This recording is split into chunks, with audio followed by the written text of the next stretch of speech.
7 de abril, um ano da prisão de Lula, sem provas. O Lula foi preso por uma reforma que não aconteceu, num apartamento que não era dele, do qual ele nunca sequer dormiu lá, nunca teve posse das chaves do apartamento, esteve lá uma vez por cerca de 2 horas. Disseram que o apartamento era dele, que houve uma reforma que custou mais de 1 milhão e prenderam o Lula. O juiz que o prendeu hoje ganhou um carguinho de ministro da Justiça. Ele é o chefe da Polícia Federal hoje.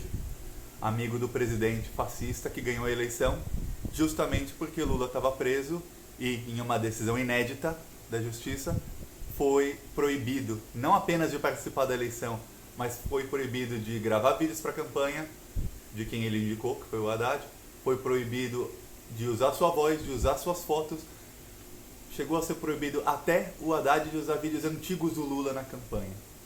Tudo um grande aparato jurídico para impedir que o Lula ou o seu indicado ganhasse a eleição. O que a mídia pouco se disse é que realmente não houve reforma de 1 milhão no triplex que atribuíram ao Lula. Não houve. Quando o Boulos e o MTST invadiram o triplex, ficou claro que não teve reforma. Se houve reforma, não custou 1 milhão, porque não tem como. O apartamento está completamente inacabado. E o juiz Sérgio Moro usou como provas notas fiscais que provavam que a reforma custou 1 milhão e 300 mil. Valores mais ou menos esses. Por exemplo, algumas notas fiscais eram frias. Por exemplo, a nota do elevador dizia que o elevador custou 300 mil reais. Se você fizer uma pesquisa no Google e procurar quanto custa instalar um elevador, pode até enviar e-mail para algumas empresas, você vai ver que não custa mais de 40 a 80 mil reais, depende do elevador. Na nota que foi usada para condenar o Lula, dizia que custou 300 mil reais. O engraçado é que a nota é de uma empresa de Curitiba. É um apartamento no Guarujá, que é perto de São Paulo, e a OAS, cujo dono teve pena reduzida após a condenação do Lula, a OAS contratou uma empresa de Curitiba, justo Curitiba, para instalar esse elevador, por um preço 5 vezes maior que o valor de mercado. Estranho. E uma das sócias da empresa é filiada ao PSDB, há mais de 25 anos. Algumas coisas estranhas no processo do Lula. O juiz que condenou o Lula, e hoje é ministro, e tem a promessa de um carguinho no STF, mas ele está tentando virar político, ontem criou uma conta no Twitter, ele não deixou a defesa do Lula ter acesso à acusação.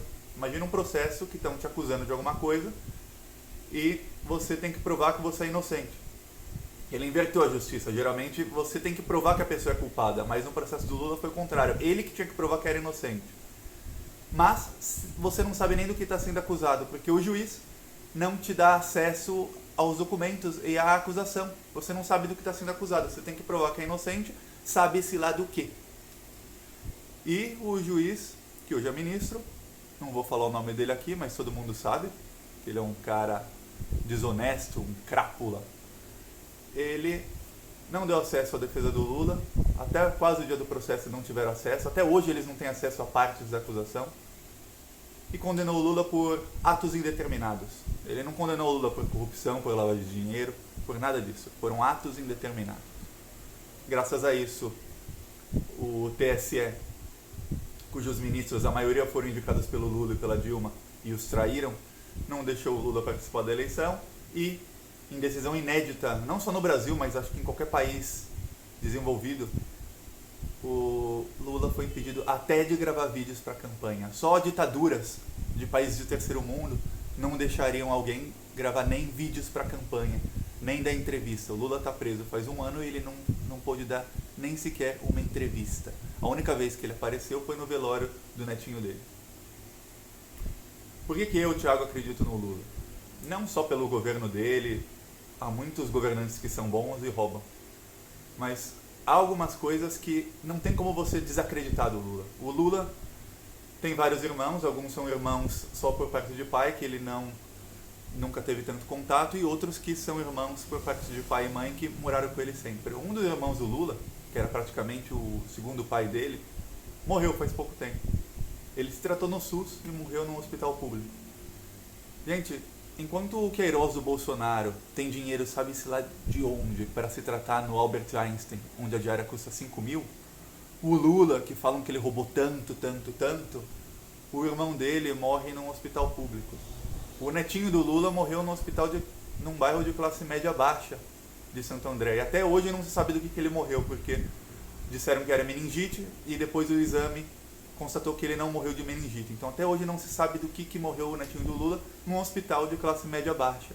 Você vai ver onde moram os parentes do Lula, a maioria mora em bairros de classe média, média baixa. Se o Lula tivesse roubado bilhões, tava todo mundo rico, igual estão os parentes do Bolsonaro. Você tem várias fotos dos filhos do Bolsonaro em iates, em barcos, do Queiroz também. Queiroz se trata no Albert Einstein, estava sambando na cara do povo depois da cirurgia dele. E você não vê isso com a família do Lula. Se o Lula tivesse roubado, o netinho dele não teria morrido num hospital num bairro de classe média baixa. O netinho dele teria o melhor seguro, estaria no Albert Einstein ou no Sírio-Libanês. O irmão do Lula não teria tratado câncer pelo SUS. Ele teria se tratado no Albert Einstein, como Queiroz. Entendeu? Então, é muito difícil acreditar que o Lula roubou tanto assim, como falam. Eu não ponho a mão no fogo por ninguém, mas é muito, muito difícil acreditar que alguém roubou tanto e aí os entes mais queridos dessa pessoa estão todos pobres. E o Lula roubou tanto e não se acha uma conta dele no exterior. Você acha a conta de todo mundo. Você achou conta do Aécio, do Serra, de vários do PSDB, até do Temer. Tem cheque nominal do Temer e não se achou nada do Lula. Contra o Lula só tem acusações sem provas. Não tem um depósito, um cheque nominal. Não aparece nada. Ele foi condenado por uma reforma que comprovadamente não aconteceu num apartamento do qual ele nunca sequer teve a chave.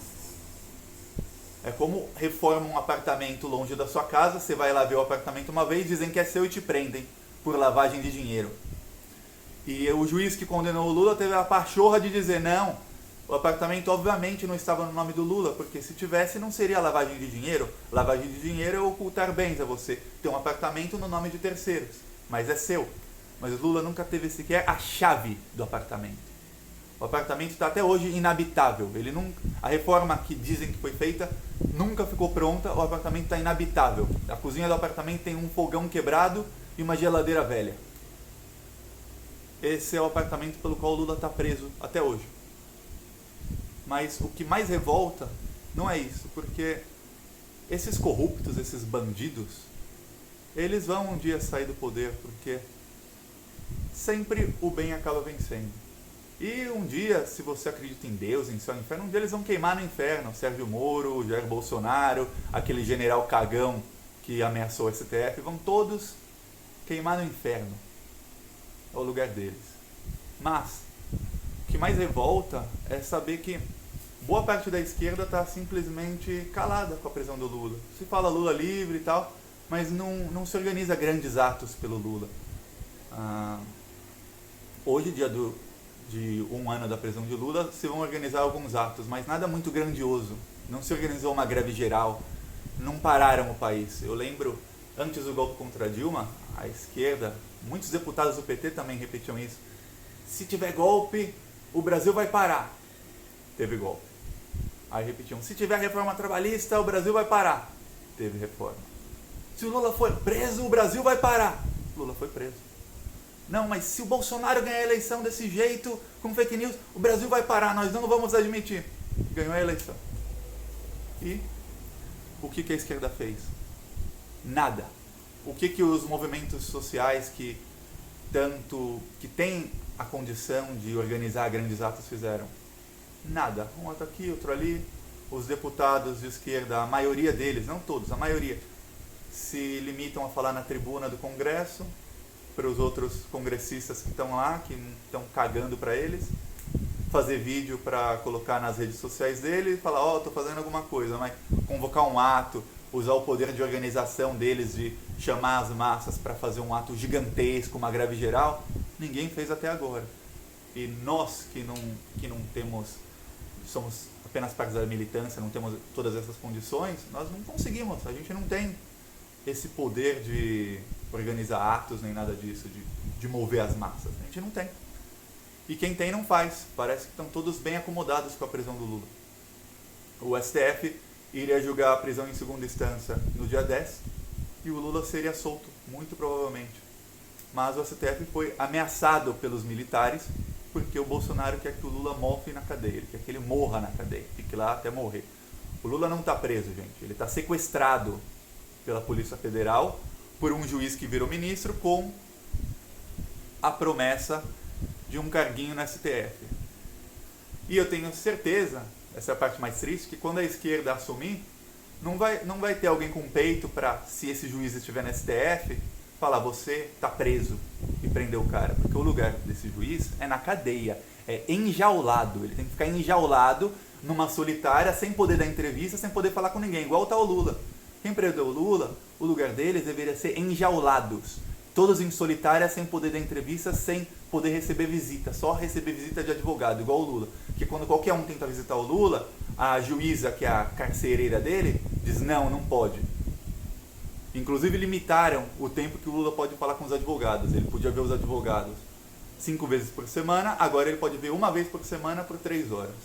Limitaram até isso, para fazer com que o Lula fique completamente incomunicável. E o que me deixa triste e consternado é saber que na esquerda é difícil ver alguém com peito para falar, nós vamos fazer com quem prendeu o Lula a mesma coisa que fizeram com ele. Vamos fazer até pior, para que se arrependam, para que sirva de exemplo. Não vão fazer. O próprio candidato do Lula estava falando antes da eleição que ele ia respeitar a lista tríplice para a Procuradoria-Geral da República. Quem não sabe o que é a lista tríplice, é assim, todos os procuradores votam em 3 nomes, e um desses 3 nomes vira o Procurador-Geral da República, que é um cargo de extrema importância. Hoje é a Raquel Dodge. Em toda a história do país, apenas 2 presidentes respeitaram a lista tríplice. Foi o Lula e foi a Dilma. Nenhum outro presidente jamais respeitou a lista tríplice. Sempre colocam algum aliado lá para barrar as denúncias contra si mesmo e para perseguir os inimigos. O Lula e a Dilma colocaram inimigos lá, assim como o Haddad disse que faria, porque procuradores, a maioria é gente rica, é gente adinheirada, a maioria é de direita, a maioria é antipetista. É claro, eles são elite, eles são antipetistas. É claro que os 3 nomes que eles vão votar vão ser 3 antipetistas. Aí você coloca um antipetista, elitista, num dos cargos mais importantes. Por exemplo, o Janot, que era o Procurador-Geral da República, ele segurou as denúncias contra o Eduardo Cunha por 6 meses. 6 meses segurando denúncia. Quando o Eduardo Cunha fez o impeachment e deu o golpe na Dilma, aí ele mandou prender o Cunha. Entendeu? Você vê como o Procurador-Geral tem poder. O procurador de antes, era o Gurgel, ele acabou com o Dirceu, ele fez o José Dirceu ser preso. Inclusive o José Dirceu foi preso sem provas. A Rosa Weber, que foi indicada pela Dilma poucos meses antes, no STF falou, eu não tenho prova cabal contra o José Dirceu, mas eu vou condená-lo porque a literatura jurídica me permite. O que quer dizer em outras palavras? Eu não tenho prova, mas eu ponho ele na cadeia porque eu posso. Porque eu sou do STF, eu posso, então ele vai preso. E ele foi preso sem provas, com uma ministra do STF indicada pela Dilma, do PT, e o Lula também indicaria ela. São indicações erradas, por isso que ele está preso. Que diz que condena um cara sem prova. E diz, não tenho prova mesmo, e admite. E todos indicados pelo Lula e pela Dilma. Os maiores erros dos governos do PT foi isso, indicar traidores da pátria para cargos extremamente importantes. E hoje, infelizmente, ele está preso. E, para mim, a maior tristeza é saber que até hoje não tem ninguém na esquerda, pelo menos dos mais famosos que estão aparecendo, com peito para falar, eu não vou fazer esse erro mais não. Quando eu for presidente, eu vou indicar gente de confiança e não traidores da pátria. Esse é o problema. E não tem ninguém para organizar grandes atos, uma greve geral em favor do Lula. Ele continua lá sequestrado, incomunicável. 1 ano se passou, eu espero que daqui a 1 ano eu esteja fazendo um vídeo feliz porque ele seja solto. Mas a gente sempre tem a esperança. Tem alguma coisa acontecendo no horizonte que possa preencher essa esperança? Eu não estou vendo. O horizonte é tenebroso. A gente tem que primeiro lutar contra o Bolsonaro, contra o governo fascista de direita. Mas tirando o Bolsonaro entra o Mourão. O Mourão pelo menos dialoga, mas também é um governo de direita, é um governo antipetista. O Mourão é um dos militares que ameaçou o STF naquela época. e que disse que o Lula tinha que continuar preso, que ele tinha que ser preso. Então, não tem como, fica difícil. Galera, se você concorda com o vídeo, deixa o like, compartilha e se inscreve no canal, que ajuda muito, muito. Vamos divulgar isso aí. Até já.